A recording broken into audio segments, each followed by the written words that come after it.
정신이란 말이야, 정신을. 응? 아멘. 두 손 들고 아멘. 그러니까 내가 강력하게 문재인 간첩, 야, 이 개자식아, 이렇게 연설을 하니까 나를 깜방에다 3번 집어넣었어요. 왜? 실제로 정광훈을 여기다 뒀다가는 총선에서 못 이긴다 이거야.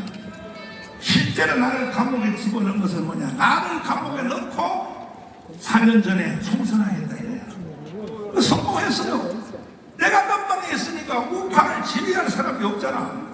그래가지고 황교안이가 또 개떡을 쳐가지고 100석밖에 못한 거예요. 100석밖에. 근데 실제 그보다가 더 무서운 것은 뭐였었냐?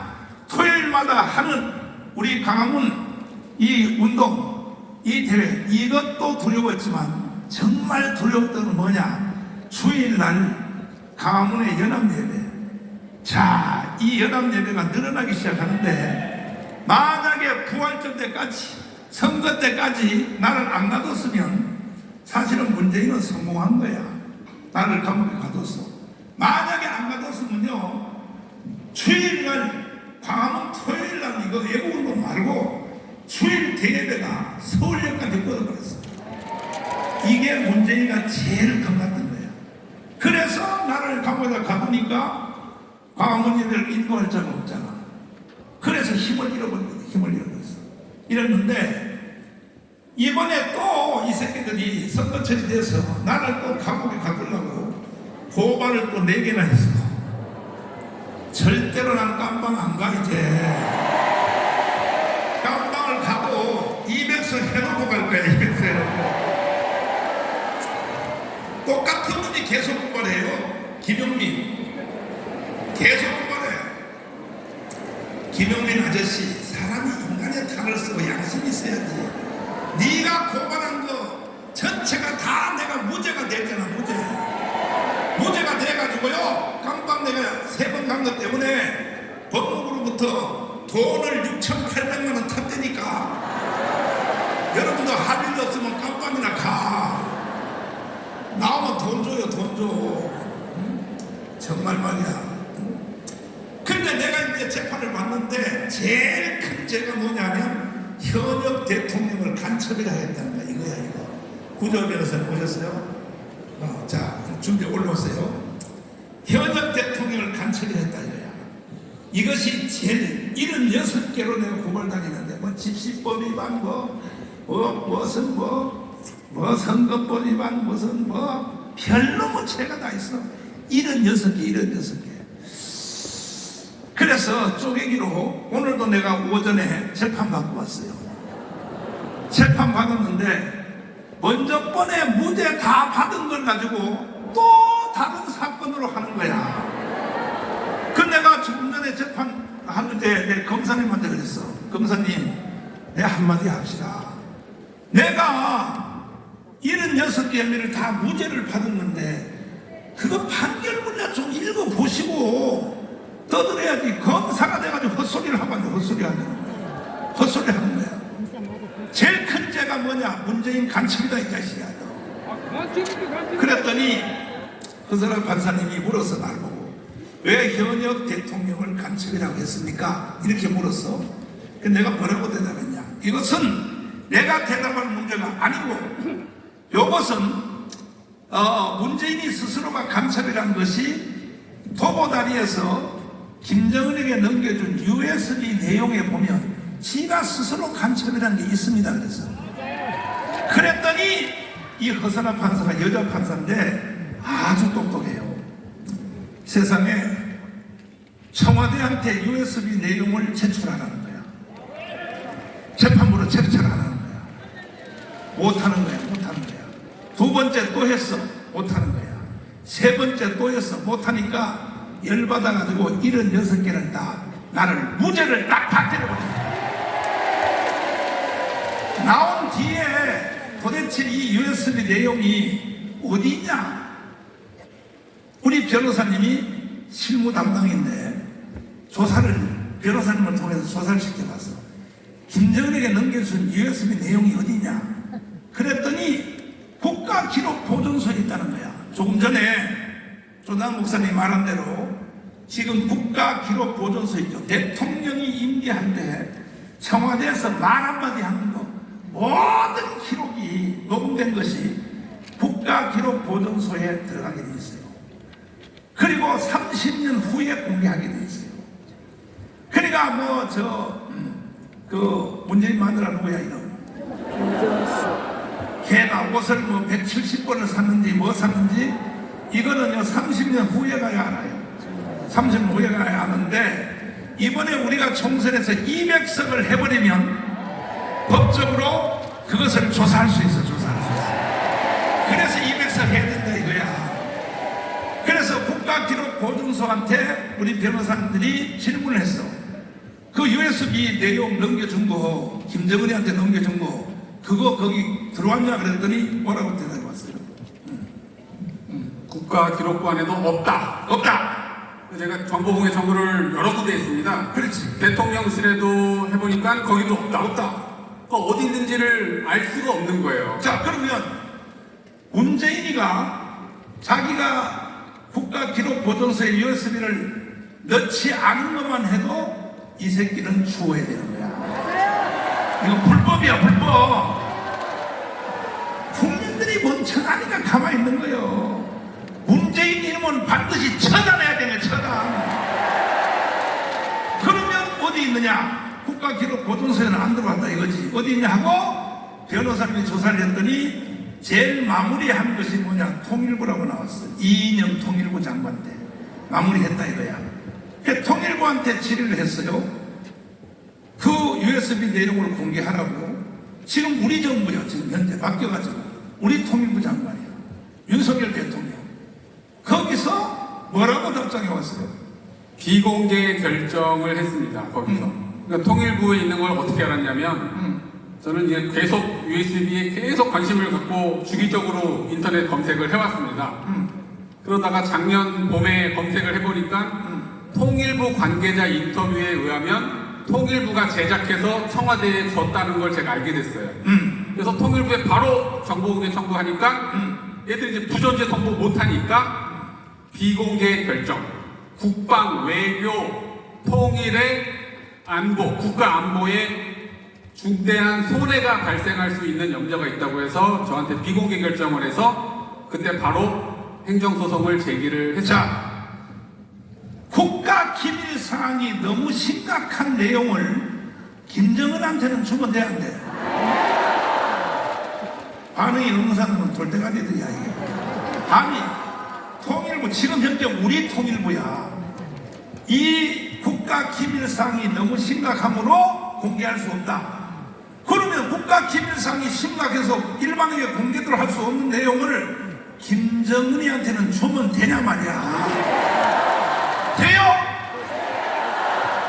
그래서 우리 변호사님이 말 많지 않아요. 다시 행정소송을 시작했어. 재판을 시작했어.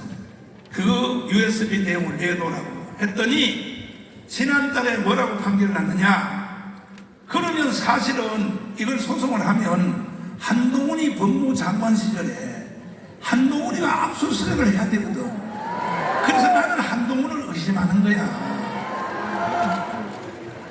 왜 이래 또 한동훈이가 하룻밤 잤나 또 왜 이래 이거 또 말하니. 선지자의 말을 들으란 말이에요. 이 대한민국의 현재 국가에 대한 모든 내용을 아는 사람은 윤석열 하나밖에 없어. 하나밖에. 윤석열 대통령 하나밖에 없는 거야. 응? 아니 그러면 법무부 장관이 지휘하여 이런 건 바로 압수수색을 해야 돼 안 해야 돼? 그런데 법무부 장관 밑에는 검사들이 수사를 안 하니까 그러니까 변호사님들이 아무리 고발을 해도 안 되는 거예요. 그러니까 윤석열 대통령이 미치려고 하는 거야. 미치려고 하는 거야. 왜? 장차관들이 말을 안 듣는 거예요. 말을. 우리 지금 현재 윤석열 정부의 장차관들 비롯하여 청와대 350명 직원들이요 다 어떤 걸 가지고 있는지 알아요? 보세요. 이러다가 정부가 다시 넘어갈 수도 있어. 좌파한테. 안 넘어간다고 해서 안 넘어가는 게 아니에요. 1000만 조직 안 되면 반드시 넘어가요. 넘어갔을 때를 가정하고 넘어가도 자기는 처벌 안 받을 만큼만 일을 하는 거야. 이러니까 나라가 망하는 거예요. 나라가 망하는 거예요. 사나이가 풍화를 차고 태어나서 자기 소신껏 일을 하다가 올바른 일을 하다가 깜빵 한 번 갔다 오는 건 영광이지. 영광. 올해도 안 살아. 3달만 살면 돼. 근데 우리나라 100만 공무원이고 뭐고 다 버전이들이요. 이게 이래서 나라가 망하는 거예요. 나라가 망하는 거야. 국민이여 일어나야 되는데 일어나야 돼. 100만 공무원들요 한도 믿을 놈 없어요. 저놈들이요 다 지금 양다리 타기 하고 있어요. 지금 정권이 다시 뺏겨도 자기는 처벌 안 받을 만큼은 일을 한다. 이런 상태는 대한민국 망하게 돼 있다고. 망하게 돼 있어요. 예를 들어서 우리나라 전방에 있는 군인들이 전쟁해서 북한한테 잡혀도 자기는 안 죽을 만큼만 전쟁하면 돼, 안 돼? 전쟁 딱 일어나면 김정은이한테 아이고 오시리가 오셨습니까? 오도록 우리가 기다리고 있었습니다. 군인들이 그런 짓 하면 돼, 안 돼? 이 대한민국이 미쳤단 말이야. 미쳤어. 그래서 우리 변호사님들이 행정소송을 했는데 지난달에 판결이 어떻게 나느냐 말씀해 주세요. 원래는 피고 통일부에 요청을 했습니다. 그 USB를 비공개로 제출을 해라. 그러면 그걸 보고 판단을 합니다. 정보공개 청구는 다 그렇게 진행하는데 이번에는 저도 정보공개 소송 많이 했지만 처음으로 재판부가 직접 통일부에 가서 그거를 보겠다. 직접. 와, 그렇게 결정을 했습니다. 12월 달에. 그래서 그 보러 가는 데가 다다음 주입니다. 다다음 주에. 제가 정확한 요일은 제가 말씀드리기가 어려워요. 여기 분들 다 쫓아오실까봐. 그래서 요일은 말씀 못 드리고 갔다 와서 제가 말씀을 드리겠습니다. 네. 저도 같이 가니까요. 그러면 다다음 주에 가면 판사 3명이 통일부에 가서 직접 USB를 확인하겠다. 그래서 정권이 교체되는 게 좋은 거야. 그러면 USB 내용은 앞으로 2주 후에 홀딱 까질 텐데 최소한 1만 원 공개한데도 판사들이 알 텐데 이거 국가 기밀을 북한에 다 넘겼네? 이게 이제 딱 나와버리면 문재인 이 새끼는 어떻게 해야 돼? 2주 후에 우리가 강원에 다시 한번 모여야 돼. 모일 수 있어? 실제로? 이런 간첩 대통령을 우리가 5년 동안 섬겼다니까요. 그걸 대통령이라고 말이야. 마지막 말씀 한 말씀. 두 가지 쟁점들이 좀 있는데요. 과연 판사가 통일부에 갔을 때 통일부가 순순히 그거를 내놓을 것이냐 안 내놓을 것이냐의 문제가 있죠. 안 준다고 뭐 판사가 때려가지고 빼놓을 수는 없으니까 그 문제가 있고, 또 한 가지 문제는 보여준다고 했을 때 통일부가 보여주는 USB가 과연 문재인이 김정은에게 갖다 준 USB랑 동일한 USB인지는 확인할 수가 없습니다. 그거는. 왜냐하면 통일부가 그거를 만들어서 청와대에다가 갖다 줬어요. 그리고 청와대가 김정은에게 줬는데 그 두 개가 동일한지 여부는 아직까지는 확인이 안 됐습니다. 청와대가 거기다가 뭘 집어 넣어서 줬는지 아니면 바꿔치기를 해서 줬는지 이게 왜 확인이 안 되냐면, 제가 본 기사에 통일부 관계자 인터뷰에 뭐라고 써 있냐면 자기들이 청와대에 준 건 맞다. 근데 청와대가 김정은에게 준 USB가 그거랑 똑같은지는 모르겠다. 그리고 왜 모르냐면 김정은에게 건네주기 직전에 우리가 그것을 확인하지 못했기 때문이다라고 인터뷰를 했어요. 자, 이미 드러난 것 중에 하나가 대전지방법원에서 재판이 이미 거의 결론이 났어요. 그 안에 원자력 발전 설계도가 이미 그 안에 있었다는 것은 이미 벌써 대전에서 결론 났다고. 그 우리 보고는 원자력 발전소 하지 마라 해놓고 세계 제1의 기술인 원자력 발전소 궤도를 김정은한테 넘기면 돼, 안 돼? 이거는 이미 대전 지본에서 확인된 거야, 확인된 거. 이 새끼를 어떻게 해야 돼? 어떻게 해?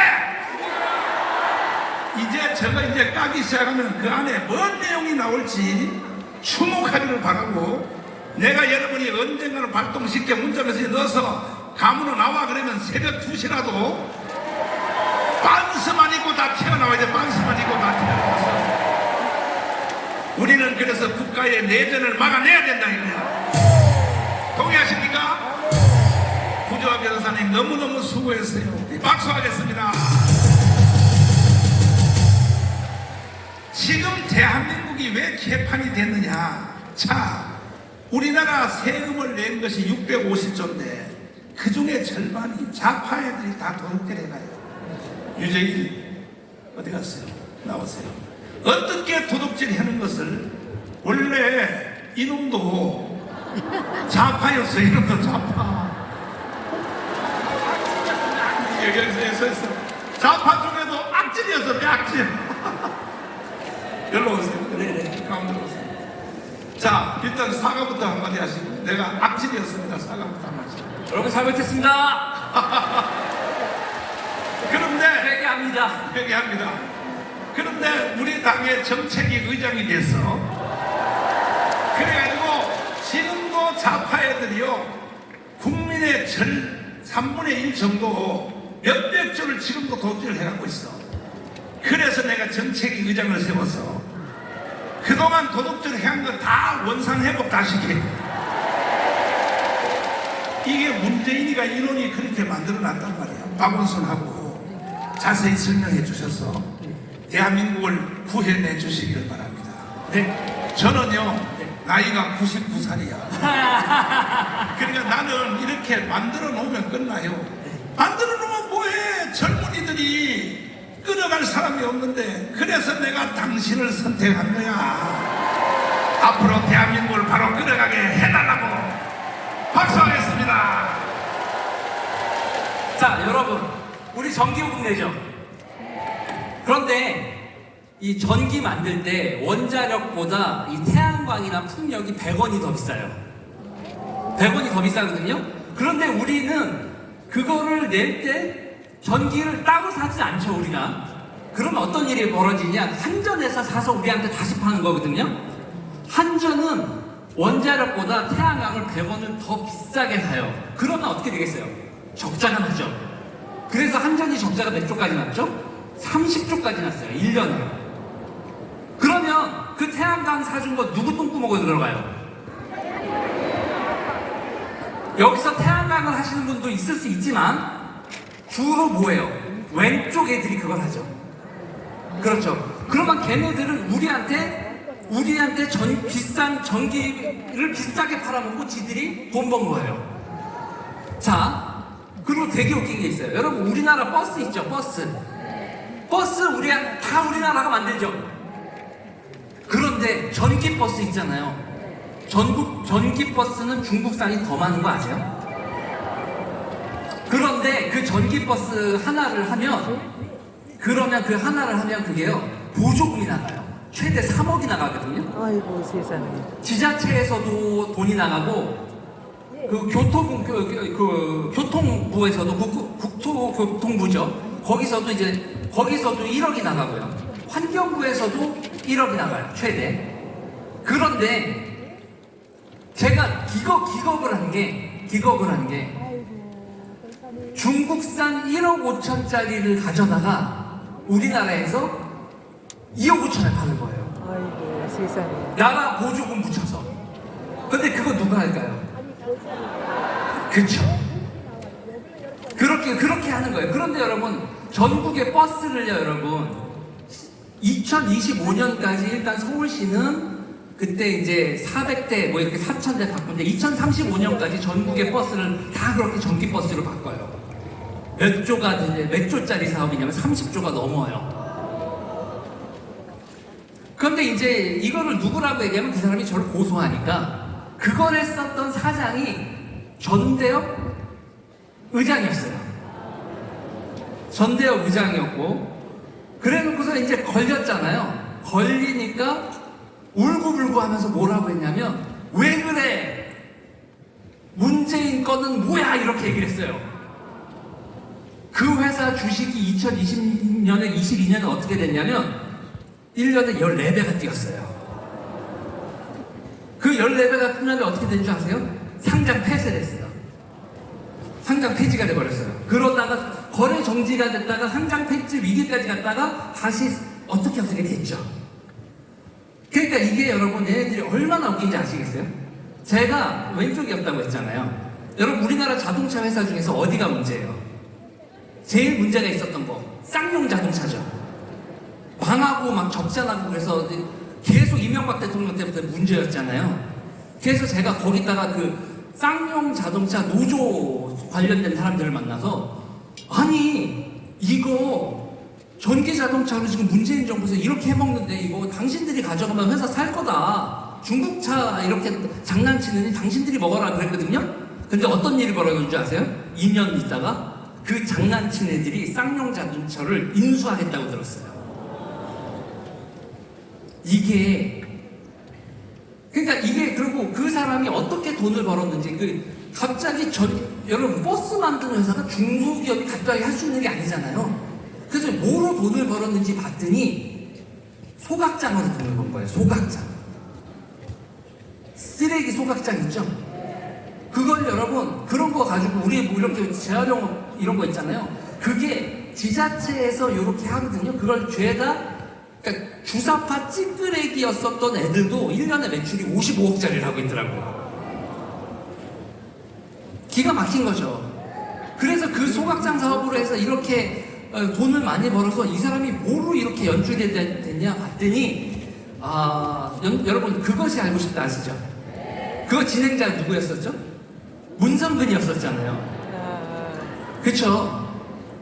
노무현 정부 때 그것이 알고 싶다 PD 하던 사람이 소각 사업을 하더니 돈을 벌고 문재인 정부 때는 전기 자동차 사업을 하더라고요. 그러고 그 회사 주식은 열 몇 배가 뛰고 이게 대한민국에서 벌어지고 있는 일입니다. 그러니까 이게 지금 제가 저는 이제 이 집회에서 할 때마다 하나씩 말씀드리는데 이 레파토리를 제가 24시간 얘기를 해도 그냥 구석구석에 한두 개가 아닙니다. 한두 개. 하나만 더 알려드릴게요. 하나만 더.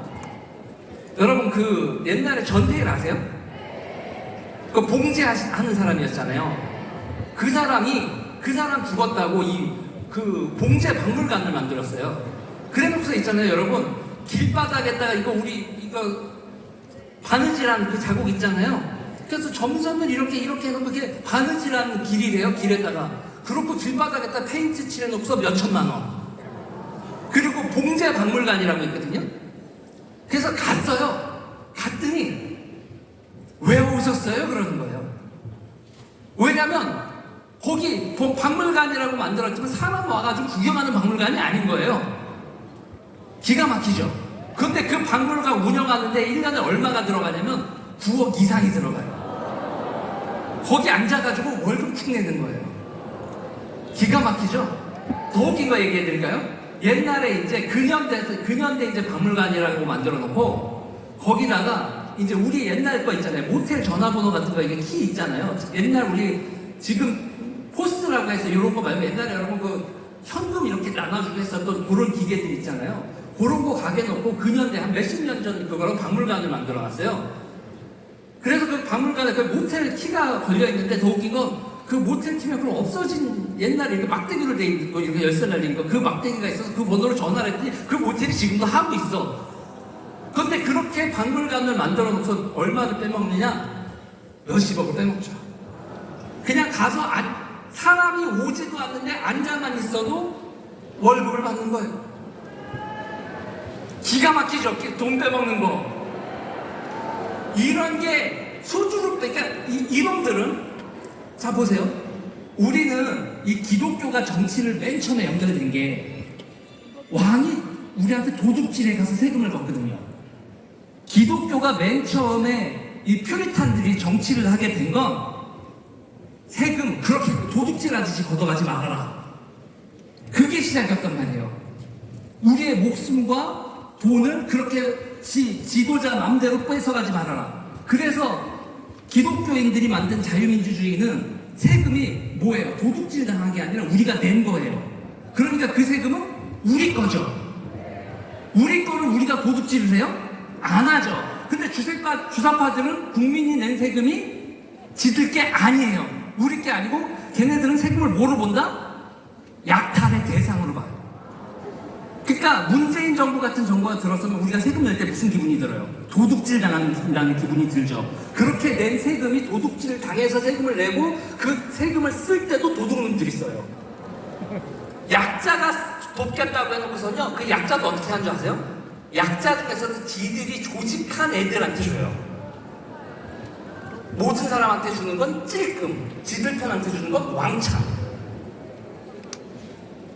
이놈들이 하는 짓을 우리가 앞으로 계속 지켜봐야 됩니다. 제가 그놈들 속으로 있어서 이걸 제가 잘 알고 앞으로 계속 찾아서 여러분들한테 말씀드리겠습니다. 여기까지 하겠습니다.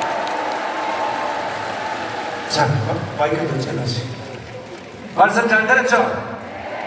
자, 지금까지 귀한 말씀해 주신 우리 정강훈 목사님, 황중생 장로님, 김학생 교수님, 구조화 변호사님, 그리고 유재일 우리 자유통일당 정책위원장 모든 분께 감사의 박수를 보내주시기 바랍니다. 지금 정강훈 목사님이 자꾸 이제 한동훈 이제 얘기를 하니까 제가 여기 봐도 이쪽으로 한 사람이 한 3사람 있어요. 이걸 잘 아셔야 돼요. 이해를 시키고 그들에게 양해를 구할 이유가 아니라 이해를 시켜야 돼.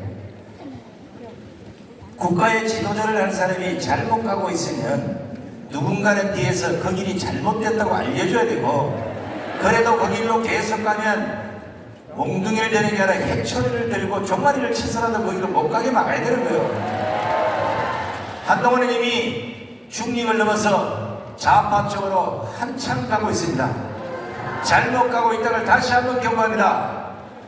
이미 5.18을 헌법 정원에 넣겠다고 했고, 김대중 100주년 기념식에 거기 나가서 김정숙인데 이상한 쪽팔림을 당하고, 김경렬이를 불러들인 것도 못마땅해서 좌파들이 간첩 수준의 공천을 하니까 우리도 강한 놈을 공천해야 되겠다고 해서 좌파에서 불러 들어오면 뭐합니까? 여기 우파도 강한 자 천지인데 이게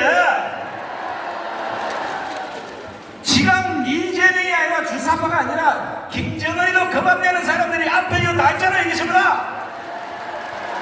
왜 좌파에서 그걸 하냐 말이에요. 그리고 무엇보다 김대중이 데려가면서 왜 이승만 박정희에 대한 이런 얘기들을 영웅담을 밥 먹듯이 못하고 있느냐. 이게 자칫하면 좌파로 갈 수 있기 때문에 그가 국가 지도자가 됐을 때를 우려해서 정강훈 목사님이 해초리를 들고 아버지된 입장에서 종교 지도자 입장에서 해초리를 때리고 있는 거예요. 그것이 대사 뭐하나 인간이 돼야지. 우리는 바빠서 고시 시험을 못 치러 갔지만, 자, 그들만 좌파가 있는 게 아니에요. 우리는 평생을 순하게 살다가 좌파인데 속아서 잠시 그것이 진실이었다고 따라갔더니 가보니까 지옥이었어요.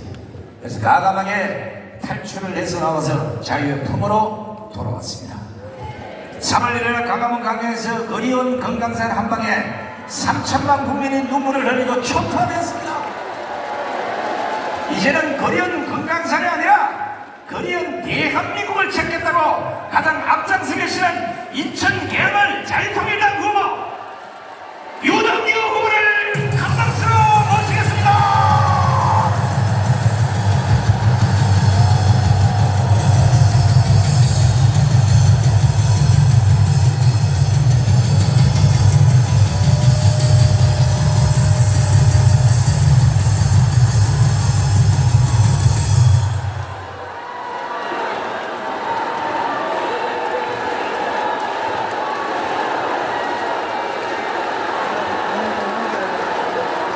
여기가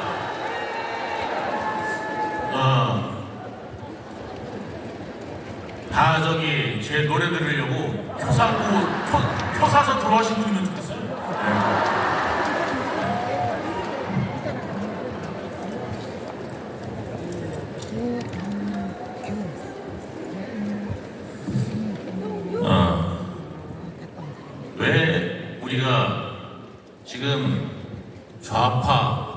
우파, 그 다음에 진보, 보수라고 그러는데 우리나라 진보가 있습니까?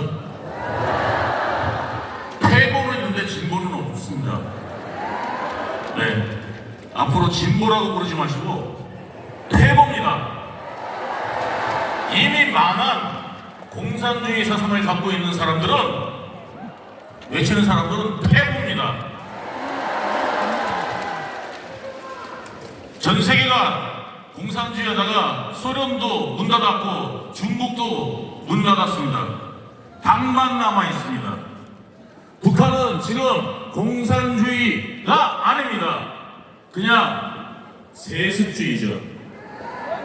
예, 왕조 국가입니다. 이름만 붙여놓은 거죠. 거기에 정부가 다 망했어요. 그런데 불구하고 아직 우리나라에서만 마치 엄청난 지식이냐, 뭔가를 배우냐 행세를 하고 있는 게 바로 지금 아무런 우리나라 대한민국을 만들고 있는 현실이다라고 생각합니다. 문재인 정권 때 가장 문제가 뭐였냐면 우리나라를 많이 망쳐놨습니다. 어떤 걸 망쳐놨냐면 사법체계를 망쳐놨습니다. 그러니까 마약 천국이 됐고요. 그 다음에 사기 천국이 됐습니다. 1년에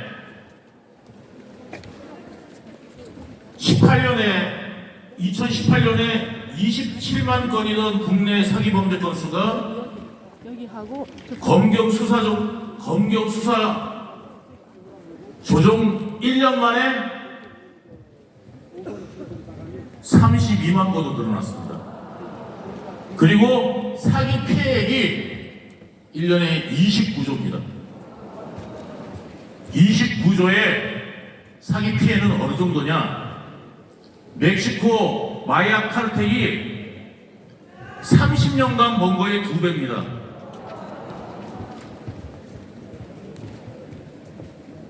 그 피해를 우리 국민이 당하고 있는 겁니다. 보이스피싱 피해.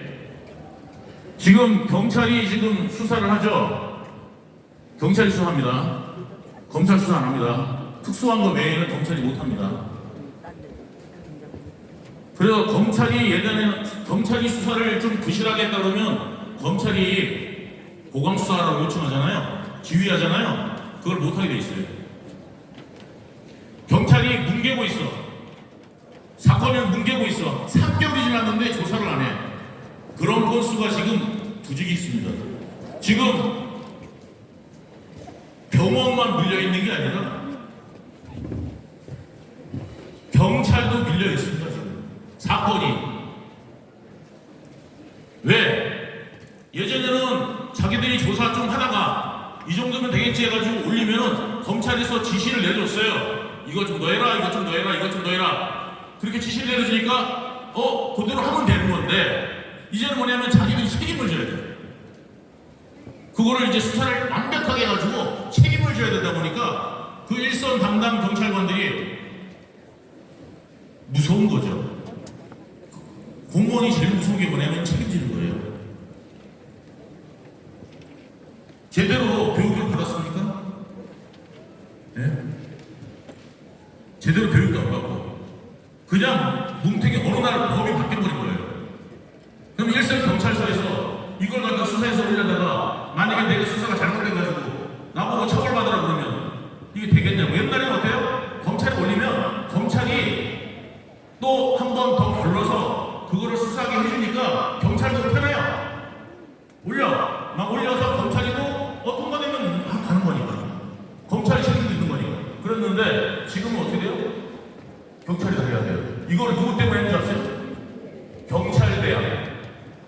윗자리에 앉아있는 경찰대학 사람만 좋은 거예요.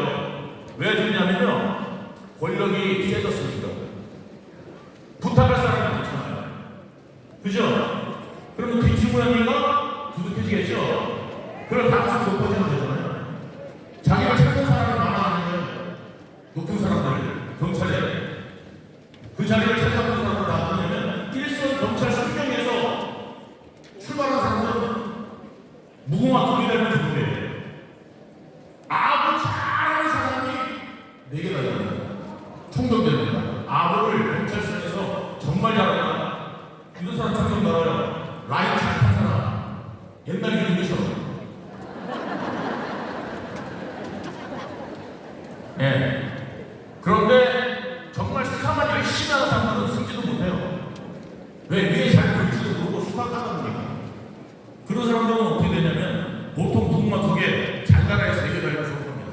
정형 퇴직하는 거예요. 직급 정형제가 또 있어가지고 예, 또 올라가다 보면은 또 빨리 나가야 돼. 윗자리를 다 찾아보고 있는 사람들은 치안감부터 다 찾아보고 있는 사람들 다 누구예요? 경대 출신들. 근데 경대가 왜 그런 특혜를 누려야 됩니까? 요즘에 일선 경찰들 대학 안 나온 사람은 없어요. 다 나왔어요. 어쩜 경찰들이 오히려 박사도 있어요. 석사도 있고. 그런데 경찰이 하나 나왔다고? 차라리 우리나라는 경대를 없애야 됩니다. 경찰력을 없애서 모두 순경부터 출발하되 이제 어느 정도 올라가면 1년 정도 교육을 받게. 군대도 그래요. 예를 들어서 소령으로 올라가면 1년 정도 교육을 받습니다. 예, 영도동 자교로서 교육을 받습니다. 우리나라 경찰들도 경찰대학이 뭐를 해야 되냐면 그냥 받아서 무궁화 하나로부터 출발시키는 게 아니라 처음부터 출발하다가 이제 무궁화 하나 올라가면 1년 정도 교육을 받는 거예요. 예, 교육을 받고 그 다음에 이제 또 말동으로 이제 큰 말동으로 이제 옮겨가면 또 1년 교육을 받고 이런 교육기관이 되어서 경찰이 우수한 경찰들이 될 수 있도록 이 기관이 돼야 되는 거지 모두 공평해야 되는데 이게 지금 경찰들 공평하지도 않고 교육도 안 되고 있고 승진은 저체돼 있고 이런 상태에서 이런 개혁부터도 안 하놓고 무조건 검수 왕박부터 해버리니 이게 소화되리가 있겠습니까? 그래서 지금 우리나라 사기범죄, 마약범죄, 마약이 6배가 늘어났습니다. 대검 중수부에 있던 마약관을 갖다가 없애버렸어요. 하루아침에. 그러니까 어떻게 되겠어요? 컨트롤 타워가 없어요. 수사 공조가 안 돼요. 사기범죄, 이게 어느 나라에서 하느냐면 요즘에 사기범죄가 국내에서 하는 게 아니라 외국에서 합니다.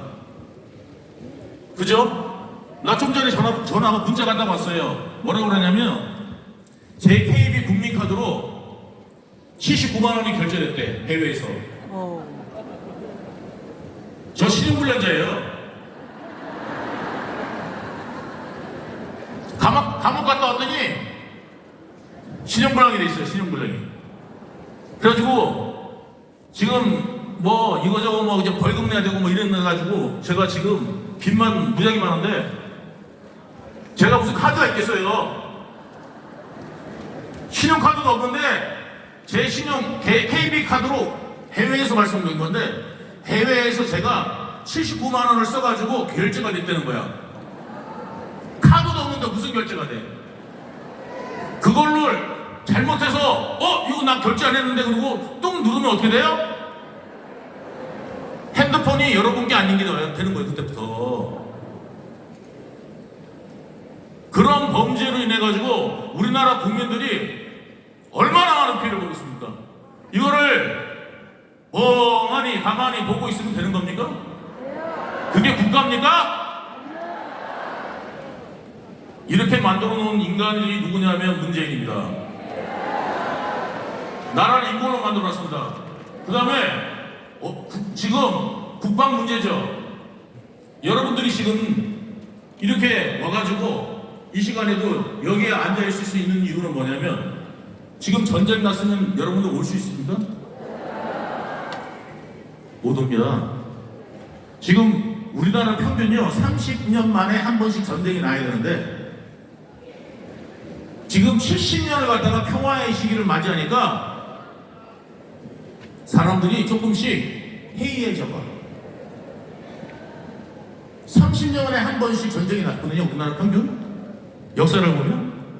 그런데 한 70년쯤 가니까 시대 감각이 없어져요. 생각해 보세요. 이번에 트럼프 들어옵니다. 트럼프가 대통령 되고 나면 무슨 일부터 벌어질 것 같아요? 돈 내라. 청구서부터 날릴 겁니다. 그럼 좌파도 그러겠죠. 대통령이 그거라도 받으려고 그러면 어떻게 되겠어요? 아니면 미군 철수할게. 그 다음에 핵을 맞든지 전쟁이 나든지 니들이 알아서 해. 대한민국이. 그리고 우리는 갈게. 니들 가려며. 우린 갈게. 자, 가자. 이렇게 나가요. 자, 그러면 좌파들 뭐라고 그랬어요? 이재명 뭐라고 그랬어요? 좋다고 그러겠죠, 그죠? 전쟁 나면 우리 국민이 한 명이라도 죽으면 그로 인해서 그 좌파들 책임질 겁니까? 책임 절대 안 질 겁니다. 지금 대한민국에서 그딴 소리 하는 놈들을 잡아다가 죽여야 됩니다. 전쟁 나고 이재명 보세요. 자기가 했든지 전부 다 부인하죠. 내가 그랬습니다. 죄송합니다. 하는 거 보셨습니까? 전쟁이 나고 그 사람들은 남탓할 겁니다. 미군 철수가 돼서 실제로 미군이 지금 이 땅을 떠난다고 생각을 해보십시오. 그러면 우리 뭘로 지킬 겁니까? 핵 있습니까? 북한도 있고 중국도 있고 러시아도 있는데 우리나라는 핵이 없어요. 우크라이나는 왜 전쟁이 일어났습니까? 우크라이나에 핵이 있었으면 전쟁이 나지 않았을 겁니다. 현실 감각을 잃으면 어떻게 되겠습니까? 균형 감각을 잃으면 넘어지듯이 현실 감각이 잃으면 망합니다. 지금 이 나라에서 반역을 하는 반역자들을 어떻게 합니까? 진영 몇 년 때리고 맙니다. 기껏해야 증거가 다 나가고 나라를 전복시키려는 계획을 세웠던 이석기도 지금 나와 있습니다.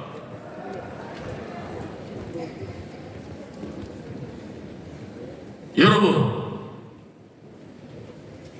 반역자들은 처단해야 됩니까? 아니면 어떻게 됩니까? 이 나라의 반역자들은 바로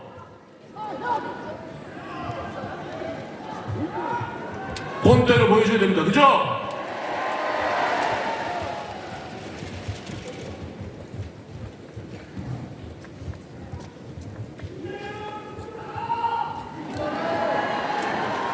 자, 문재인이 그것만 망쳐놨겠습니까? 우리나라 군 예전에 30개월이었죠. 18개월로 바꿔놨어요. 그죠? 애들도 없어요. 그죠? 점점 지금 초등학교가 아예 한 명을 못 받아요. 그런 초등학교가 대구에서 나왔어요. 도심에서. 시골 문제가 아니에요. 이제 도심에서도 초등학생 한 명이 안 들어오는 학교들이 생겨나고 있습니다. 그런데 개월수를 예를 들어서 36개월 하던 거를 18개월로 줄여놓으면 어떻게 되겠어요? 2명이 1명으로 줄어든 거예요. 군인 2명이 있어야 되는데 1명으로 줄어든 거라고. 그리고 36개월 군대에 있는 사람하고 18개월에 군대에 있는 사람하고 숙련도가 같겠습니까? 절대 그거를 사람들이 위하는 척하고 선심 쓰듯이 할 일이 아닌 겁니다. 국가 방위에 걸린 문제입니다. 자기가 선심 쓰듯이 그래 군대 가면 힘들지 18개월 해줄게 이게 할 일입니까? 이게 바로 국가 반역입니다. 어떻게 해줘야 되느냐면 36개월 힘들다고 생각하면 18개월을 해주고 싶죠? 그러면 18개월은 국가에게 봉사해라. 나머지 18개월을 더하면 국가가 보상해줄게 해서 18개월 더한 사람들 군인들한테 어떻게 해줘요? 예, 혜택을 주면 됩니다. 그래서 이 혜택을 받을래? 아니면 18개월 그냥 국가 의무만 좀 끝낼래? 라고 선택을 하게 해도 충분할 수 있는데 국가의 돈은 더 들어가고 월급은 많아졌어요. 그런데 불구하고 사람은 줄어들어. 군 문제가, 군에 지금 사람이 없죠. 그래서 사단이 해체가 되고 부대가 없어지고 이런 상황이 지금 벌어지고 있고, 나라에 지금 경찰, 검찰은 엉망진창을 만들어 놓은 게 바로 이 4년 만에, 5년 만에 문재인 정부가 한 짓입니다. 네. 자, 이제 마무리 좀 하시고요. 네, 여러분, 이 사람들한테 계속 정권을 주셨습니까? 이재명이 당선되면요, 제가 분명히 예언 하나 하겠습니다.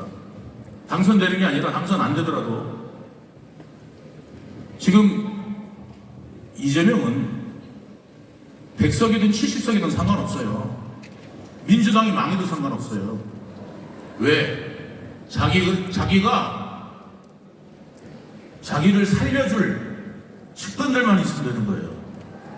그래서 민주당이 지금 성공하든 실패하는 게 아니라, 내가 이 민주당이 이번에 참패를 하더라도 나를 몰아내지 않을 세력으로 세운 겁니다. 그 세력 안에는 모두 채운 줄 아세요?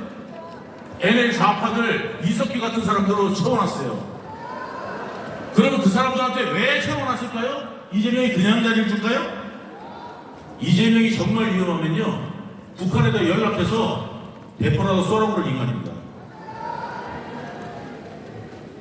이재명이 자꾸 대포 쏘면서 뭐라고 하는지 아세요? 이재명이 윤 정권이 잘못해가지고 저랬다고 할 거예요. 그 짓 하려고 분명히 획책할 수 있습니다. 감옥 가게 생기면 그 짓도 반드시 합니다. 나만 살면 되는 사람이기 때문에, 여러분, 정말 이 시기에 이런 위험한 인물들, 그 다음에 위험한 정파들이 정권을 잡지 못하도록 여러분들이 정말 눈동자처럼 바라보고 정신 바짝 차려야 대한민국이 살 수 있을 거라 생각합니다. 저 빨리 마치라고 그래갖고 노래 하나 불러드리는데 못 부르고 그냥 내려가겠습니다.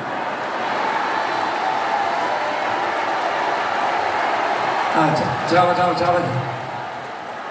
아니, 예상대로는 노래를 한 곡 들을까 하다가 지금 제 밖에 지금 비가 와요.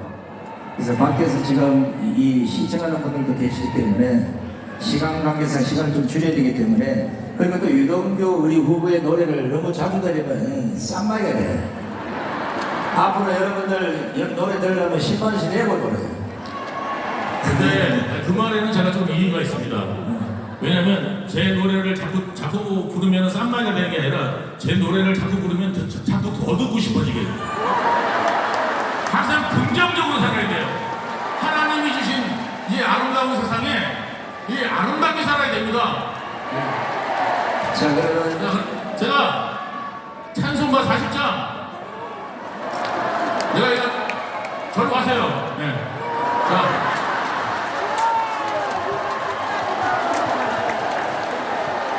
이 하나님이 주신 세상 아름답죠?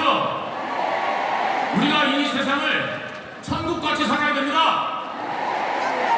내일 걱정하다가 지옥으로 만들지 말고 오늘 천국으로, 그 다음에 여기 나가면서 비 오는 걸 보세요. 하나님이 비를 주시는구나, 아름답죠? 그래서 제가 그거에 맞는 찬송을 하겠습니다. 주 하나님 지으신 모든